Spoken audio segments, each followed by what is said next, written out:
And I ran so far away, I couldn't get away. Nail it.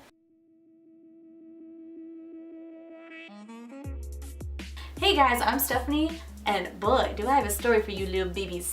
So back in 2001, which was 17 years ago by the way, if you didn't feel old already, this guy named Nick Burchill stayed at the Fairmount Empress Hotel in Victoria, Canada for a special business event.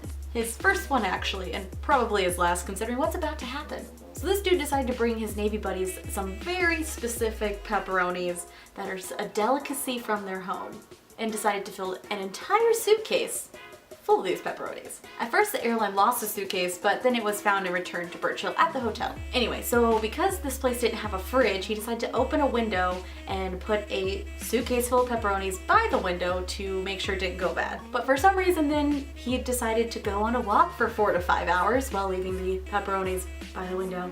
The open window, by the way. Well, when he came back, he found about 40 seagulls in his room, and since he interrupted their feasting, they destroyed the hotel room harder than a rock band. According to Burchill, his entrance started a tornado of seagull excrement, feathers, pepperoni chunks, and large birds whipping around the room.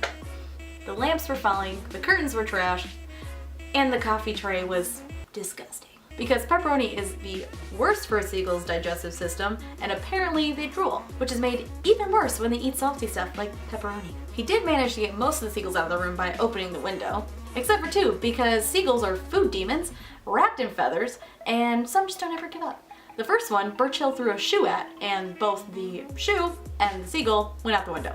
Burchill managed to get the second one wrapped in a towel and threw it out the window.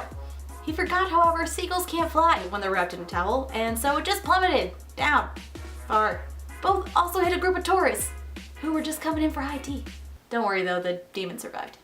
On top of that, Burchill needed the shoe he threw out the window, so he had to run downstairs to grab it before it ended up in the trash somewhere.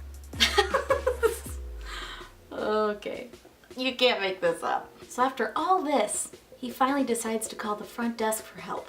Burchill said, "I can still remember the look on the lady's face when she opened the door. I had absolutely no idea what to tell her, so I just said I'm sorry, and I went to dinner." By the time he got back, he had been moved to a smaller room, and a letter was sent to his company saying that he was banned from that hotel. Now it's 2018, and Burchill decided to write a letter to the hotel trying to lift his ban. In his apology, he wrote, "I have matured, and I admit responsibility for my actions. I come to you, hat in hand, to apologize for the damage I had indirectly come to cause, and to ask you to reconsider my life ban from the property. I hope that you will see fit to either grant me a pardon or consider my 18 years away from the Empress as time served." And you know what? They did. An employee told Burchill that his ban was lifted, and he even brought them a gift when he came back to stay at the hotel. A pepperoni. My name is Stephanie, and that exists.